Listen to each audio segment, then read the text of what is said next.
I told the world, contrary to your claims, that Iraq had no connection to the atrocity on 9/11/2001.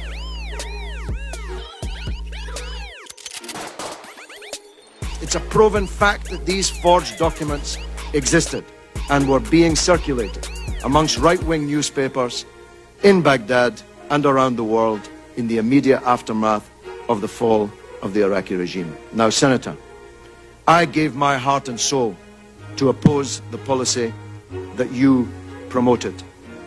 I gave my political life's blood to try to stop the mass killing of Iraqis by the sanctions on Iraq, which killed 1 million Iraqis, most of them children. Most of them died before they even knew that they were Iraqis, but they died for no other reason other than that they were Iraqis, with the misfortune to be born at that time. I gave my heart and soul to stop you committing the disaster that you did commit in invading Iraq. And I told the world that your case for the war was a pack of lies. I told the world that Iraq, contrary to your claims, did not have weapons of mass destruction. I told the world, contrary to your claims, that Iraq had no connection to Al-Qaeda. I told the world, contrary to your claims, that Iraq had no connection to the atrocity on 9/11/2001. I told the world, contrary to your claims, that the Iraqi people would resist a British and American invasion of their country, and that the fall of Baghdad would not be the beginning of the end, but merely the end of the beginning. Senator, in everything I said about Iraq, I turned out to be right, and you turned out to be wrong. And 100,000 people have paid with their lives. 1,600 of them American soldiers, sent to their deaths on a pack of lies.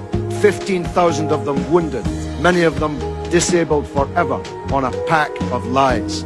If the world had listened to Kofi Annan, whose dismissal you demanded, if the world had listened to President Chirac, who you want to paint as some kind of corrupt traitor, if the world had listened to me and the anti-war movement in Britain, we would not be in the disaster that we're in today.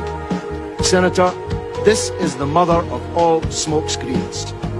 You are trying to divert attention from the crimes that you supported, from the theft of billions of dollars of Iraq's wealth. Have a look at the real oil for food scandal. Have a look at the 14 months you were in charge of Baghdad, the first 14 months, when $8.8 billion of Iraq's wealth went missing on your watch.